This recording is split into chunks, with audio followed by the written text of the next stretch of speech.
We've had first order, yes. But what about second order? 11sies. Afternoon tea. Final order.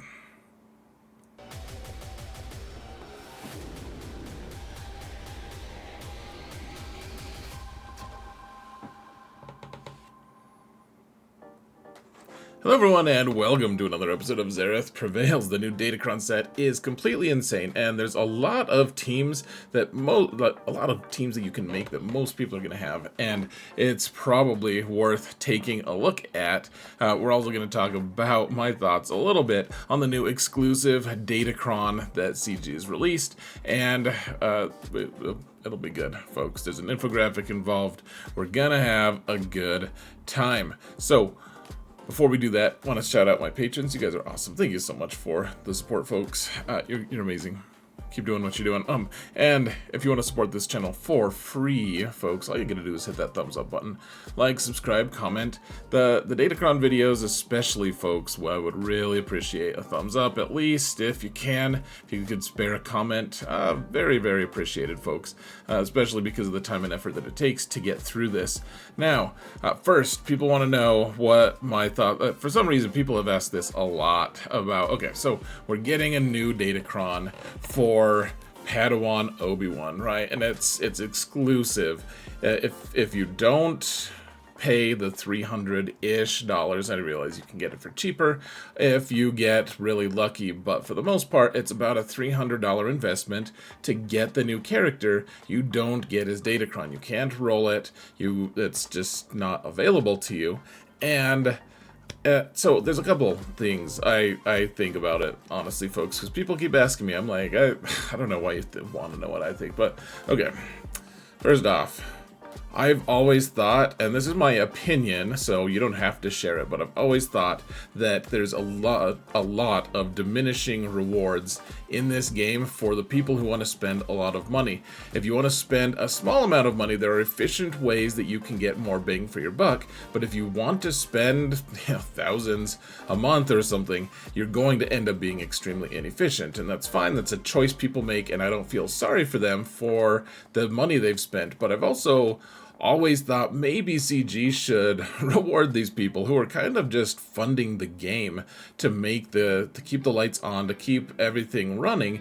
And this I see as something that they could do that doesn't have a long-term hit for the rest of us. First off, like Relic 9, people complain to me about Relic 9 a lot, and I'm not unsympathetic. I realize that it costs a lot, that it feels really far away, that it feels too expensive if you want to spend money on it. I do understand that. However, I also have questioned that a lot of people complain about Relic 9 to me like they face people with a ton of Relic 9s all the time. And the truth is, Relic 9 does not really affect us, at least on a really wide, broad scale, other than the mandatory Relic 9s that we have. We have 3 of them in the game, and I guess I just see it as even if you're playing mostly Relic 8s versus your opponent's Relic 9s, yeah, they have a small advantage, but it's more of a Whales and Krakens game, and most people don't even see those accounts. That's going to be the case for this Padawan Obi-Wan thing, in my opinion. I doubt most people are going to be adversely affected by much, and it's not like, I mean, we all go through GACs where we're an underdog sometimes, right? I mean, I consistently go with my main account, with both of my alts, into matches where I'm completely outmatched, and I have to find a way to win anyways, and this is just another way for people to get an advantage. But it's not even that big of an advantage. It's 4 months, and then it just disappears forever. It's not even a permanent thing, and so I don't know if it's going to be successful, but I personally have no issues with this at all. That's just my thought, folks. If you know, I hope it doesn't really make everyone mad, but honestly, I just, you know, give a little bit of reward to people, man, who, you know, they keep our lights on in this game. I have no issues with that, frankly. And maybe I'll be real pissed off later. I don't know. I would love to, actually, guys, genuinely would love to hear your thoughts in the comments about it. Respectful thoughts, though.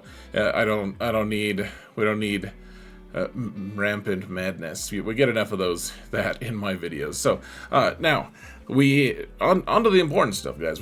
We're gonna talk about Datacrons and set 15. So I did create the shopping list, I think this month at least, or this set. I'm going to skip making the huge infographic. I just think that was too much time and effort for too little results, and people seemed to really appreciate this shopping list more anyways. So this is going to be found in the on the Discord server. You can find the link to that in my video description, and it's free to get. You just have to join the Discord server, and then I actually have this new feature that I just added to the Discord server, folks. Here, let me get this set up. Hold on one sec. Okay, so once you join the Discord server, go to the link, then boom, whoa, madness, we're in the Discord server. And so this is at the very top left, and you can see there's the welcome thing. That's where you'll end up at, and then right below it is you click on information and roles, folks. It'll take you to the top here. It gives you the rules. You guys can read them if you want. And then there's a list of things you can sign up for, because we have a pretty big server, but we don't tag people unless they sign up for it. And so you can see that there are hold on. Okay, so you can see that there are things that you can sign up for, though. So the 1, 2, 3, 4, 5, 6, 7, 8. You guys can see, if you want updates for my personal, just my YouTube channel, you can click on the 2, and you'll get the updates. If you want it for my podcast, there's 1. If you want updates, guys, this is something that I really would, if you want to come watch me play in Grand Arena and Twitch, you can get a link to it and a notification in Discord. It'll tag you every time I go live if you just hit the number 7. And so once you get to that area, once you keep scrolling down, you'll see this big list of emotes at the very bottom of reactions, and all you have to do, you can hit that 7 button, and it'll give you an update on, you can sign up for the live stream notifications. And then the big thing here, folks, that I just added is my new or updated infographics. Once you click on this, then whenever I add a new infographic, like the one I was just showing you, so you just click on this one. We have 37 people click on it, including myself and the bot, so just 35 so far. But then every time I have a new infographic, or I've updated one because I found out, oh my gosh, this was a better way to do things, like this Datacron was wrong, let's fix it, I'll tag everyone, and you can go check it out. So anyways, and then if you scroll, folks, I may as well show you. If you scroll down all the way to the bottom, there might be some channels here that most people can't see, but if you scroll, you go into the new players section here. Just click on infographics, and this is the oldest, or this is the most recent one. I haven't added the 15 yet as of filming this video. It'll be added pretty soon. So anyways, Now we've spent way too much time on this. Let's actually talk about Datacrons, shall we? Okay, so we've got the infographic here, and this is going to be an interesting set to discuss, honestly. Okay, let's go to the slide. So here it is. We have 4 factions again, and only one of them is a really big one. The Galactic Republic, of course, is very wide-reaching. It's a very significant faction, but there's not that much to do with it, guys. It's a weird overlap because we already have the Jedi one that's going to be active at the same time as this, and so a lot of those characters are just going to stay in set 14 instead of 15, where that's what the new set is. And then we have Gungans, which a lot of people just aren't going to be able to use for a while. So anyways, Let's talk about it though. The stats, there's really just a few stats that are good. The accuracy one, I'm always like, man, that might be nice. Like the numbers are really gaudy there, but I don't see really much use for it. Crit chance, again, don't really see a huge use for it. Crit avoid could be good with like Ray, maybe. Would really like that. The big one, guys, though, is armor pen. You have to do physical attacks. So, like, if you go to the attacks, the wording for the attacks in like Commander Zogatano's kit, for instance, it'll say special damage. That's not the same as physical damage. It'll specify each type of attack when damage will specify which type of damage they do. And usually each character does just one kind of damage. There are exceptions, but for the most part, just one. And so, but the vast majority of characters use physical damage. And so that's the armor pen one, but don't give this to like Nice Sisters, for instance, thinking you're gonna do that much, because Nice Sisters are almost predominantly only special damage, for instance. Anyways, crit damage max at 100%, that's decent, though the armor pen max, like you're just going to be shredding through armor, which is good. It's such an interesting set, guys, because we're gonna be able to do a lot of damage, and at the same time, this level 3 is just it's really good. It's really good. Everyone's gonna want this level 3. This is one where the entire roster is gonna want this, right? We've had it before. We called it the DATACRONS, and what that is you just have 15% extra health and max protection for each other of the same faction on your team, and so there's going to be 60% extra health, 60% extra protection for everyone on your team if they're all dark side or if they're all light side. This is of course a little more complex when you have a mixed team like Jabba or bounty hunters or whatever, so you'll start seeing people not take Scando, Skiffguard Lando, and they'll put Boba there just so they have 4 characters with the stats instead of just 3 of them. So then the dark side guys are protected, and old Boosh is just left out in the cold, which is why she's wearing a helmet, because it's cold out. I don't know. You guys don't like go to work in the snow with your helmet?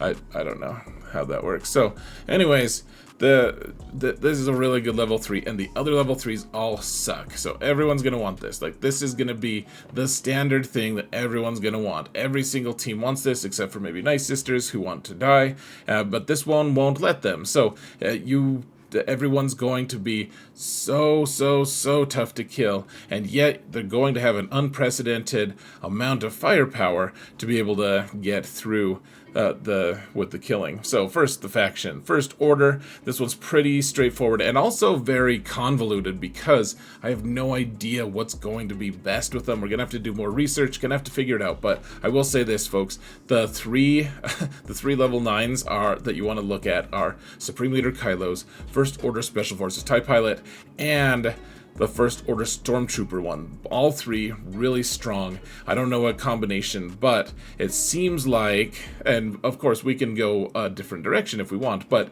it seems like CG wants us to use Supreme Leader Kylo with First Order Special Forces TIE Pilot, and I'll just say this: First Order is just, the level 6 is crazy. There's just one very clear level 6. I'm guessing it's going to be the rare one. It's going to be tougher to roll than the others, but it is just completely bonkers. You'll have to read it on your own. We don't have time for an audiobook today.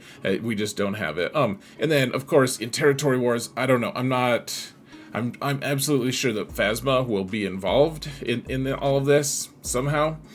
I don't know how, though. We'll have to figure out that build as well. But, I don't think the Kron itself, the level 9, is going to be that good compared to the rest of them. I guess the other thing I'm going to say is Supreme Leader Kylo's level 9 it just gives him, like, depending on how many relics are on your team, you're going to get something like 200% extra offense just right off the bat, and then you're gonna get another like 400 or another 200 or 300, I forget what it is, but like you get so much offense, and that doesn't even include any armor pen that you might have on the Kron, and so he's going to be just a complete engine of destruction. I'm very excited to see all the different rollouts, the different comps that we all roll out. It's going to be really fun, folks. Okay, so gun guns. Really, guys, I think the Boss Nass one, level 9, is going to be the best. There's one level 6 that's just obviously way better than the rest. The gun guns are obviously a new faction. They only have one team. Even in 3v3, we have 5 gun guns, and that's it. You guys, okay, you can see all my fingers. There we go. I held up 5, but you could only see like 2. You're like, wow, idiot.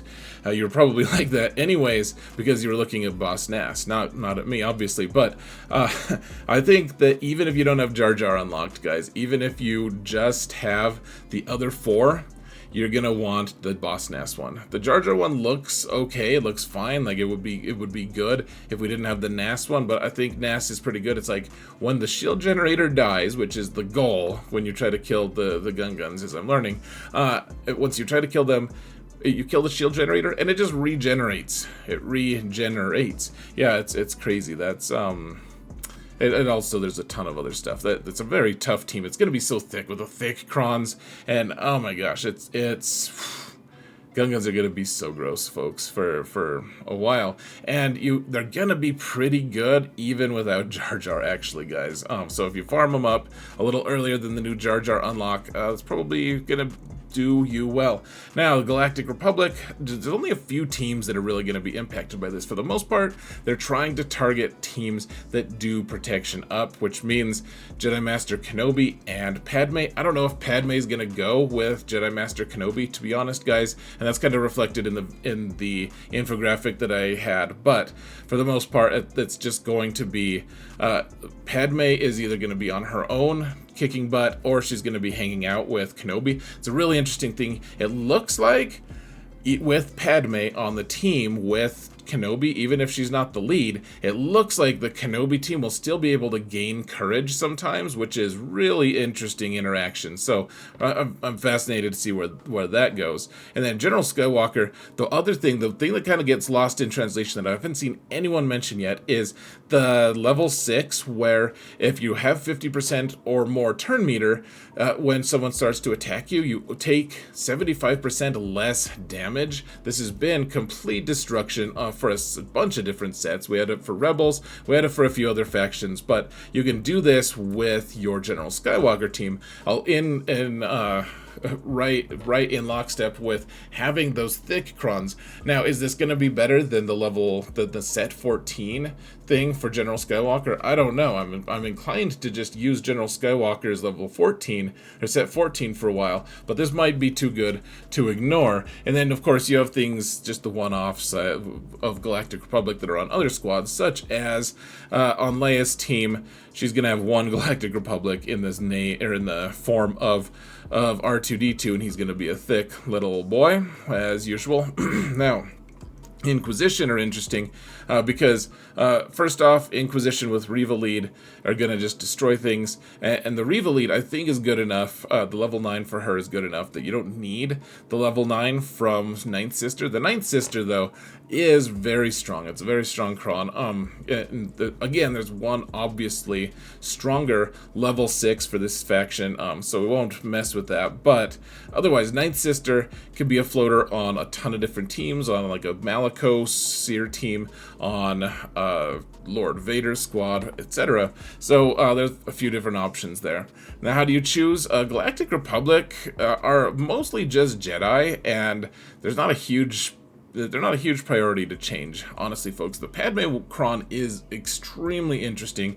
Highly recommend you guys look at that one. But otherwise, Galactic Republic, yes, it's a big faction, but I don't think it's going to be super impactful. It's going to be the least impacted. The gun guns are going to be really tough to move if you guys are working on them. And then First Order, they're going to have to choose their splits wisely. Like I said, we don't know really what they're going to be taking, but they're going to be so bonkers overpowered. Oh my gosh, it's gonna be so interesting, because then they're gonna hit so hard, but then they'll have like everyone's gonna be double protection and health. So but then they're gonna have armor shred. Like I'm very that interaction is gonna be really interesting. And then finally, the Inquisition again are so good. that turn all of their plague or purge, whatever it is, into exposes as they get dispelled. It's gonna be really interesting as well. So that's it, folks. That's it. Tell me what your thoughts are on this set. We'd love to hear it. Thank you all so much for watching, and remember that in all things, Xerath prevails.